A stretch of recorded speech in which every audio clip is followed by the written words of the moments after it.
construindo tudo para a minha glória. Essa é a temática da lição 7 das lições bíblicas de jovens do segundo trimestre da Escola Bíblica Dominical neste ano de 2022. Esse é o canal EBD, Bíblia e Teologia. Eu sou Eduardo Oliveira e saúdo a todos na paz do Senhor. Estamos trazendo aí comentários sobre as lições bíblicas de jovens e essa é a nossa 7ª lição desse atual trimestre sobre construindo tudo para a minha glória. Essa lição traz mais uma abordagem sobre o perigo da tentação, mostrando mais um exemplo dentro das histórias, da narrativa da Bíblia Sagrada, mostrando-nos exemplos de pessoas que estiveram diante do perigo da tentação e como temos visto nessas lições deste trimestre, nessas videoaulas, temos alguns exemplos positivos, exemplos de pessoas que resistiram à tentação, que não cederam diante daquele perigo de estarem sendo tentadas, mas outras que cederam.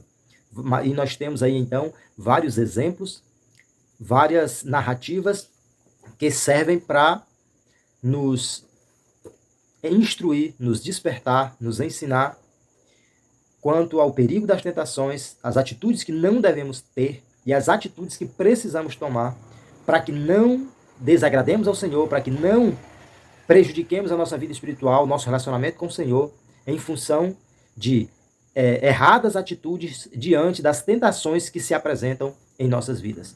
Nós temos aprendido sobre exemplos, como o belo exemplo de José, que deixou um grande legado nesse contexto.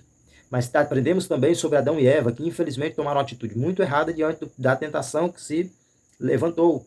Nós aprendemos sobre o próprio povo de Israel, que desafiaram a Deus no deserto. Aprendemos sobre Balaão, que tomou uma atitude muito errada, né, diante do não de Deus, né? Foi tentado e cedeu à tentação. Então nós temos várias lições nesse trimestre. E essa lição de hoje, essa abordagem sobre construindo tudo para a minha glória, é uma lição que aborda a história de um rei que era grande, muito poderoso, mas que cedeu ante ao perigo da tentação e sofreu graves consequências porque não soube dar honra e glória àquele que é único, todo-poderoso, Senhor dos senhores, Deus dos deuses. Então, nós temos nesta lição de hoje, para nós deixarmos em evidência o texto principal da lição, que é Isaías 42:8, que é muito interessante esse versículo, muito bom para o contexto dessa lição. O texto bíblico do livro do profeta Isaías 42, versículo 8 diz: Eu sou o Senhor, este é o meu nome, a minha glória, pois, a outrem não darei, nem o meu louvor às imagens de escultura.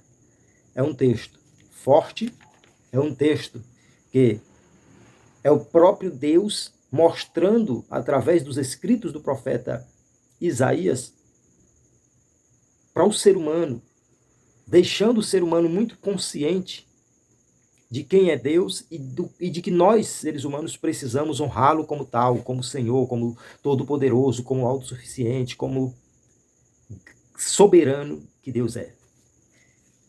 Nós vemos em nossa lição aqui, já na introdução, que Deus, em sua soberania, ele honra seres humanos, ele honra pessoas.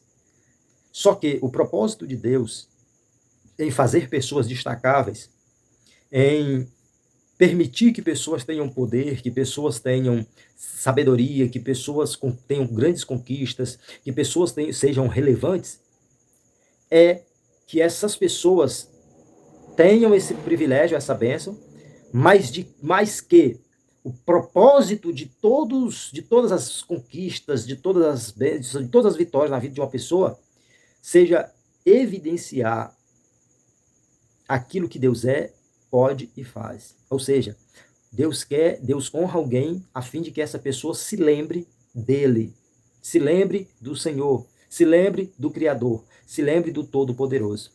Mas há muitas pessoas porque são tentadas a acreditar naquilo que elas mesmas são, acreditar nos seus próprios méritos, acreditar na sua própria mão, acreditar nos seus próprios talentos, nos seus próprios esforços. E pensar que os seus esforços foram o único meio para que ela pudesse realizar grandes feitos. Ou seja, pensam que os seus esforços foram os responsáveis por eles alcançarem tudo que conquistaram. Então, o ser humano tem a tendência de pensar que em si está tudo o que ele precisa para ter e conquistar, para conseguir aquilo que ele tem alcançado, que é um grande erro na vida de quem comete esse tipo de quem pensa dessa forma. Nós vemos que o orgulho impede que pessoas com esse tipo de pensamento reconheçam que foi Deus que proporcionou tudo na vida deles, né? Ou seja, nós vemos nesse contexto que a pessoa é tentada a olhar para aquilo que ela é e não lembrar-se de Deus e acaba vivendo, tentando viver como se fosse autossuficiente. E nessa lição nós vamos ver a respeito da questão da tentação do orgulho e aprendermos um pouco mais sobre esse rei chamado Nabucodonosor, um grande rei, mas que acabou tombando, porque desonrou a Deus e caiu na tentação do orgulho, da altivez, da soberba. Primeiro ponto, primeiro tópico, um homem que se tornou grande. Primeira coisa que nós aprendemos, ninguém é autossuficiente, nunca existiu alguém que já nasceu grande, poderoso, com tudo na mão, podendo ser e fazer tudo o que quer. Não. O ser humano tem suas limitações. O ser humano chega a algum lugar através de um processo e tudo só se Deus permitir. Porque em Deus está todo o controle sobre o universo. Então todas as pessoas que conseguirem quaisquer coisas na Terra está debaixo do poder, da soberania e da permissão de Deus. E nós vemos aqui sobre um homem a quem Deus honrou. Nabucodonosor era um título, né? Um título que fora usado por 4 reis que governaram a grande Babilônia, né? Ou seja, Nabucodonosor era um rei, mas esse nome foi utilizado por 4 reis da Babilônia. E que seguramente o Nabucodonosor da nossa história foi o Nabucodonosor II, né? Nós vemos que esse Nabucodonosor, que é evidenciado nessa lição 7, ele é o Nabucodonosor que se tornou rei, teve um grande protagonismo como rei da Babilônia. A Babilônia era um grande reino, o reino babilônico. Ele foi o rei que protagonizou o cerco e destruição de Jerusalém, que Deus permitiu que a Babilônia, o reino babilônico, o rei da Babilônia, cercasse Jerusalém e destruísse Jerusalém, destruísse o povo de Deus e levasse cativo. Tudo fazia parte de um processo divino que nós não vamos pormenorizar essa parte agora, porque não é o que está em evidência. Mas nós vemos que Deus trabalha com o todo. Deus estava ali tratando com Israel, usando a Babilônia, e depois Deus iria tratar com a própria Babilônia, né? Deus usa Nabucodonosor para um propósito que ele tinha, mas depois Deus vem trabalhar na vida do próprio Nabucodonosor, mostrando, dentre outras coisas, que ele tem todo o poder e que ele está no controle de todas as coisas e que sempre, toda a história esteve no controle do Criador do universo. Então nós vemos que Nabucodonosor, além de ter sido rei, além de ter sido um protagonista nessa destruição de Jerusalém, foi um grande estrategista, um grande administrador, fez grandes construções, e é atribuída a Nabucodonosor, a construção dos jardins suspensos que existiam ali na Babilônia, que eram uma das 7 maravilhas do mundo daquela época. Então, dentro de todo esse contexto, desse apanhado que a lição nos fornece, nós vemos que o Nabucodonosor era muito grande diante dos homens. E olha como próprio profeta Daniel descreve o tal Nabucodonosor em Daniel capítulo 2, versículo 37. Ele diz: Tu, ó rei, és rei de reis. Ou seja, tu és um rei que é destaque entre reis. Não é um simples rei. Ser rei já era um grande feito. E ele foi chamado de rei de reis. Então era um rei de destaque. Aí ele diz: pois o Deus dos céus tem te dado o reino, o poder e a força e a majestade. Olha aí, nós vemos que ele era um rei grande, um rei poderoso, mas vemos que fora o próprio Deus que lhe proporcionou tamanha glória, tamanho poder. Segundo, o primeiro aviso. Nesse primeiro tópico, nós vemos primeiro aqui um homem a quem Deus honrou, depois nós vamos ver o primeiro e o segundo aviso. E vamos ver depois que houve um terceiro aviso, ou seja, o próprio Deus que honrou Nabucodonosor, Deus permitiu ele ter toda aquela glória, só que Nabucodonosor não soube honrar a Deus.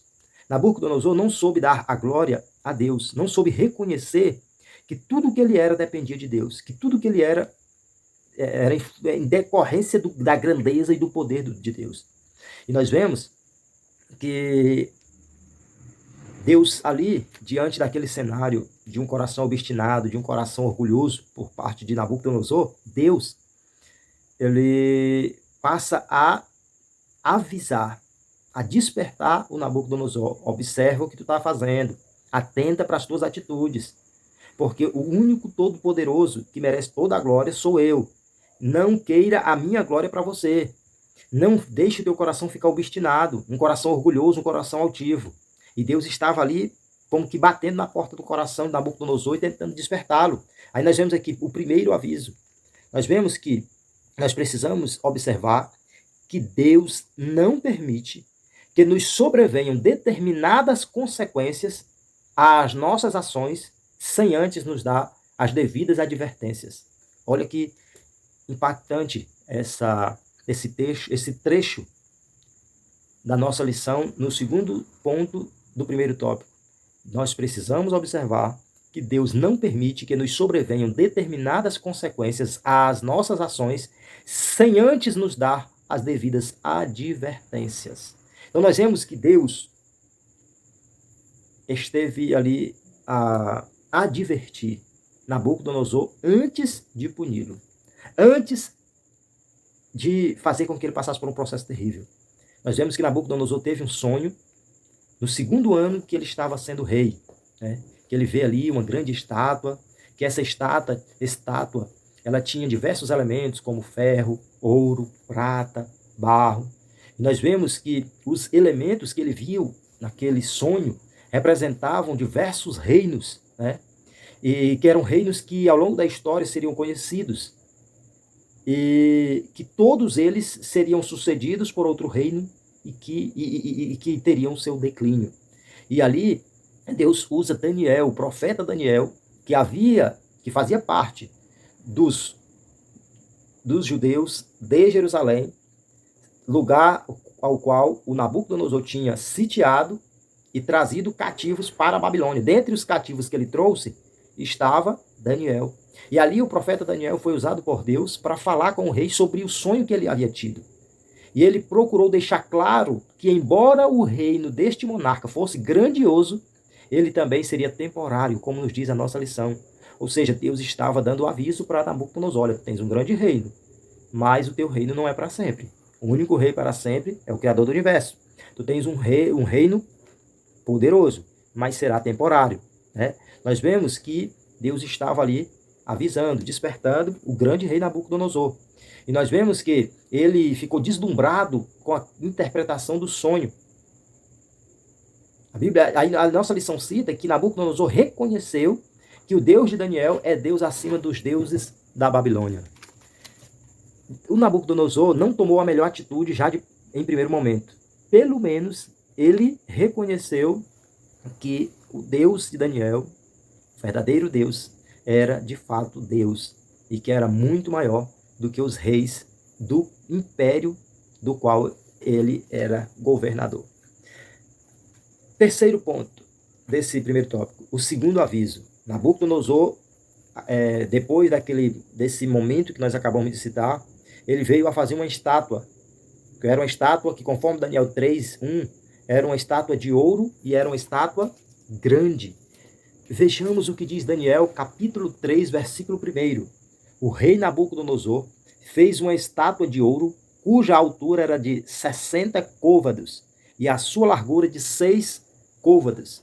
Então, era uma estátua de mais de 20 metros de altura, uma grande estátua. Ele investiu muito, né, que era uma estátua de ouro e grande, e fez ali uma grande estátua que ele queria que fosse reverenciada, que fosse adorada. E nós vemos que ele fez uma celebração, uma festa, para que essa estátua pudesse ter essa reverência que ele queria. E nós vemos que os amigos de Daniel, os 3 jovens, Sadraque, Mesaque e Abednego, ou Ananias, Misael e Azarias, eles não se dobraram diante daquela estátua, eles se recusaram a honrá-la, a reverenciá-la. E foi aí que o rei, cumprindo aquilo que ele havia dito, lançou eles na fornalha. Só que na fornalha, quando ele olhou, ele não viu só os 3 jovens. Ele viu o que para ele era um quarto homem. E ele percebeu que os 3 jovens e o quarto que se apresentou na fornalha, estavam dentro do fogo, mas como se estivessem em um lugar comum. E aquele fogo não consumia eles, não fazia mal a eles. E ele percebeu que o quarto homem tinha um aspecto, uma aparência sobrenatural, que não era uma pessoa comum, que não era mais uma pessoa comum que estava ali dentro. Então ele pôde entender que houve ali uma ação divina extraordinária na vida daqueles 3 moços. E ali nós vemos observamos através da nossa lição, que aquele era o segundo aviso do Senhor para o rei Nabucodonosor, que depois que tirou os jovens hebreus daquele fogo, daquela fornalha, a nossa lição diz, ele fez um decreto ordenando que todas as pessoas adorassem ao Deus dos hebreus. Nós vemos aqui pelo menos duas coisas interessantes. Primeiro, Deus sempre mostra através do seu agir o grande poder que ele tem e o que ele é. Segundo, quem é obstinado a não agradar a Deus, a não fazer a vontade do Senhor, mesmo diante de avisos, volta à prática errada. O Nabucodonosor até entendeu que era Deus, reconheceu que era o Senhor, mas não se humilhou de fato. Segundo tópico, os avisos de Deus. O terceiro aviso.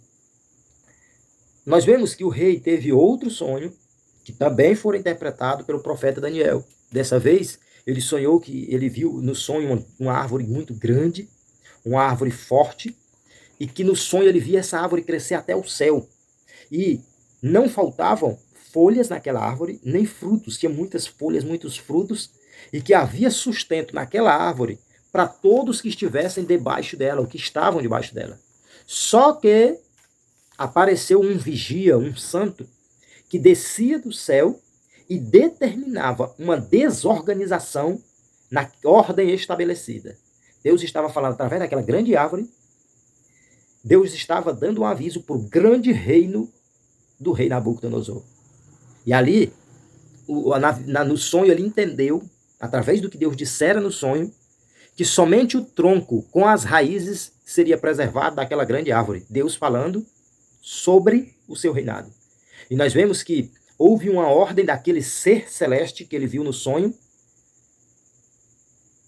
dando uma orientação que o seu coração fosse mudado em um coração de animal por 7 tempos, conforme Daniel 4,16. Ali era uma mensagem direta para o próprio rei Nabucodonosor. Não era uma mensagem para a árvore, mas uma mensagem para uma pessoa. Era uma mensagem para o próprio governador, para o próprio rei.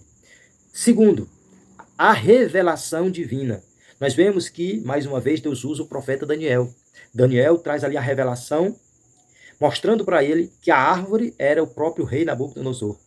E que Deus havia decretado que o rei iria passar por uma experiência de humilhação, que ele seria humilhado, que ele seria contado entre os irracionais, que ele iria comer erva como animais, como os bois, e iria viver ao relento. E a lição cita, até que pudesse entender que o Altíssimo tem domínio sobre todos. Então ele iria viver como um animal, até que ele pudesse entender que Deus é o Altíssimo e que tem domínio sobre todos, sobre tudo, sobre todos. Nós vemos, conforme a nossa lição, que Daniel dá ao rei um aviso, conforme Daniel 4:27. Desfaze os teus pecados pela justiça e as tuas iniquidades, usando de misericórdia para com os pobres, e talvez se prolongue a tua tranquilidade. Ou seja, toma uma atitude diferente, toma uma atitude de prudência, uma atitude de humildade, procura fazer justiça, procura ajudar as pessoas, procura ser mais humilde, procura desperta ao rei para aquilo que Deus quer que você seja, que você faça. Talvez se a tua tranquilidade, talvez tu tenhas tranquilidade por maior tempo, né? Então, o Daniel estava ali, Daniel já tinha agido como profeta, já tinha sido usado como intérprete, agora estava sendo também conselheiro do grande rei da grande Babilônia. Então, aqui nós aprendemos mais uma lição de que Deus usou o seu servo de forma tremenda, apesar de que o rei foi tão obstinado. Terceiro, o orgulho do rei. Nós vemos que o profeta Daniel registrou que depois de 12 meses que o rei havia tido o sonho daquela árvore, ele teve o cumprimento, ou seja, o sonho teve o seu cumprimento após 12 meses que o rei havia tido aquele sonho. A nossa lição cita que o rei estava caminhando em seu palácio quando o próprio rei disse: não é esta a grande Babilônia que eu edifiquei para a casa real, com a força do meu poder, dizendo Nabucodonosor, e para a glória da minha magnificência? Olha o quanto altivo era o coração de Nabucodonosor. Não é essa grande Babilônia que eu fiz, que eu construí com o meu poder para a minha glória, para a minha magnificência. Olha o quanto ele era orgulhoso, obstinado, um coração obstinado. E aí nós vemos aqui que, de fato, a glória da Babilônia nos dias de Nabucodonosor era algo memorável. E que o rei Nabucodonosor, além de ter ali um grande império, um império poderoso, ele tinha vencido muitas batalhas e havia recebido mérito devido pelas suas conquistas. Mas aí entra a ação divina. Terceiro tópico, o preço do orgulho. Primeiro, o julgamento divino. Nós vemos aqui, conforme a nossa lição, o rei sequer terminou o que ele estava dizendo quando uma voz vinda do céu declarou que naquele momento o rei seria julgado. Quando Daniel 4:31 diz: passou de ti o reino. Enquanto ele estava dizendo: essa é a minha grande Babilônia, eu construí com o meu poder, para a minha magnificência. Aí, quando ele termina de dizer isso, veio aquela voz do alto, aquela voz do céu. Passou de ti o reino, teu reino acabou. Findou a tua glória. Né? Ou seja, a partir dali começava o julgamento do orgulhoso rei da Babilônia. Havia começado a ação divina de julgar o orgulho de Nabucodonosor. Então nós vemos aqui que o rei, que exercia todo o poder na Babilônia, passou a se ver sem intelecto e sem a sua glória real. Ele deixou de ter, de ter a sua condição como um ser humano normal e passou a viver como animal. E aí, a lição cita que ele estava como os bois, comendo ervas e vivendo ao relento como um animal. Então ali Deus estava começando a fazer aquilo que ele estava avisando através do seu servo, profeta Daniel. Segundo, nada é para a nossa glória. A lição diz que, mesmo sendo avisado por Deus a respeito da transitoriedade do seu reinado, Nabucodonosor não ouviu as orientações divinas e entendeu a duras penas, ele entendeu a duras penas que a glória dos homens é insignificante diante da glória de Deus. Então ele foi avisado por Deus que o seu reino era transitório, passageiro, mas ele não deu ouvidos, de fato, àquilo que Deus estava o orientando. E aí ele acabou entendendo, da pior forma possível, que a glória que o homem tem é insignificante diante da glória do Deus Todo-Poderoso. E aí a nossa lição cita que Deus exerce sua glória e seu poder, mesmo em uma nação que não o conhece, como foi no caso em que ele agiu com Nabucodonosor. Terceiro ponto do terceiro tópico. Deus tem misericórdia. Nós vemos que, mesmo diante desse cenário, Deus foi misericordioso e cessou aquele período ali, aquele momento de julgamento. Deus estendeu a sua misericórdia àquele grande monarca, fazendo com que o seu castigo chegasse ao fim. Depois que recuperou a sua razão, o seu entendimento, o seu intelecto, Nabucodonosor pôde entender, ele conseguiu entender que o Eterno pode humilhar aos que andam na soberba, conforme registra Daniel no capítulo 4, versículo 37. Depois de tudo que ele passou, aí nós vemos que Nabucodonosor então glorificou a Deus, honrou o Senhor como o Rei Supremo do Universo, expressou sua total dependência da vontade de Deus e reconheceu que tudo o que ele faz é correto e pode humilhar os que andam na soberba, conforme a obra teológica da CPAD, o Guia do Leitor da Bíblia, na página 516, cita que o Nabucodonosor, depois de todo o processo, ele tomou essas 4 atitudes. Então, para finalizarmos, nós podemos ser tentados a imaginar que os nossos méritos são suficientes para nos proporcionar as conquistas. Mas esse é um pensamento perigoso. Pois tudo o que nós temos vem de Deus. Nada escapa do controle de Deus, por mais que alguém acredite ser autossuficiente. Deus continue abençoando a todos. Só dizer algo nesse finalzinho. Orem por nós, orem por esse projeto. EBD Bíblia e Teologia. Eu tenho pedido a Deus para dar direcionamento, pedido a Deus para abençoar esse projeto. Não é fácil. A gente está começando e o começo é árduo. E, inclusive, para a gente gravar, para a gente estudar, gravar o vídeo, editar, fazer a postagem, existe um processo. E aí a gente está comentando as lições de adultos e de jovens e temos nossos afazeres. Eu estou aí a qualquer momento, esperando e a qualquer momento chega a segunda filha. E aí nós estamos numa correria, resumindo. Eu não sei como é que vai ser nos próximos dias a nossa atuação aqui no canal. E não sei se no próximo trimestre a gente vai poder estar comentando as lições de jovens. Mas eu estou orando e pedindo a Deus graça.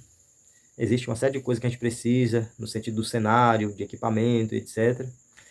Mas eu creio que Deus vai abençoar e providenciar e abrir portas. Orem por nós.